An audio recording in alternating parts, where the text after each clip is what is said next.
Ever wondered how you get the real story, behind the glossy brochures for a big property investment? Well, today we're doing just that, a deep dive into M Aurora. It's a new service residence, Old Klang Road in KL Mossing Group's project. And our mission, to pull out the crucial bits from this viability report we've got, the stuff you actually need to know. Exactly. We're boiling it down, the good, the bad, the stuff you need to weigh up. So you really get what M Aurora means, whether you're thinking of buying to live there or maybe as an investment. Right, let's get into it. M Aurora. It's part of this M series from Ma Sing. Their pitch is smart, sustainable, attainable city living. Yeah. Big project, too, about RM 660 million GDV, they reckon. Yeah. The main thing, the big hook, is that it's a TOD, a transit-oriented development. And it really is a proper TOD. That's maybe its biggest strength. You can literally walk like 500, 600 meters to two existing KTM stations. Jalen Templer and Petling, that kind of connectivity, that's huge for commuters in KL. A major, major plus. Sets it apart. Okay, but, and this is a big but, while the transit access is great, you got to look at the developer, Ma Sing. They have a reputation, for these very high-density projects, like super dense. This report flags a unit count. Well, it varies. Somewhere between 1,200 and over 1,500 units on just over 5 acres. That's a lot. Wow, yeah, that is dense. Plus, you hear these consistent stories, complaints about, the build quality, shoddy workmanship across some other projects. So right away, there's this potential trade-off you need to think about. Convenience versus, density and maybe quality control. Yeah, and those things had real consequences. Look at the price they're asking. Minimum, RM 843 per square foot. That's nearly double the average for Old Klang Road, which is around RM 438. Double. Wow. Yeah. Okay, so that premium is significant. Very significant. It's that new launch Tay premium, basically. Yeah. You're paying for that location, that access. So if you're thinking of living there, okay, you get the transit, brilliant. But you accept the crowds, the density, and you kind of have to brace yourself for potential quality issues, maybe manage expectations. For investors, well, the Dilkey setups could give decent rental yields, maybe 4 to 7%, which sounds good on paper. Okay. 4 to 7% are bad. No, it's attractive.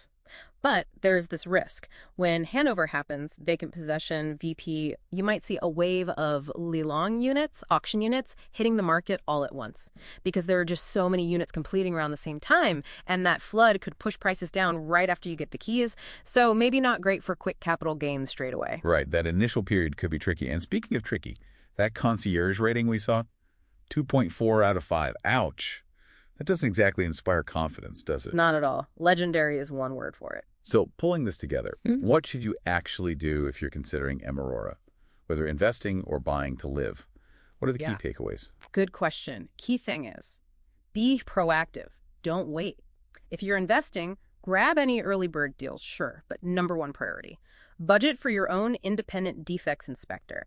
Hire someone the minute you get VP. Don't rely on the developer's team. Absolutely not. Because like you said, the M concierge thing, forget relying on that. The report says it's got that awful rating. People complain. It's useless, unresponsive. You need your own checks. It's crucial. And if you plan to live there, same thing on quality checks. Be vigilant.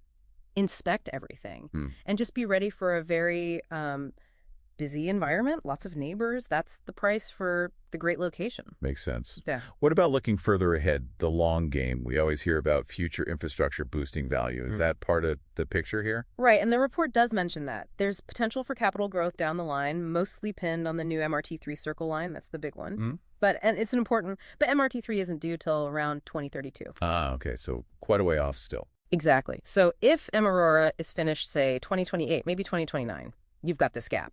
Maybe 3-4 years. Could be longer. During that time, any price growth depends just on the current KTM lines and the area itself, the big MRT3 boost.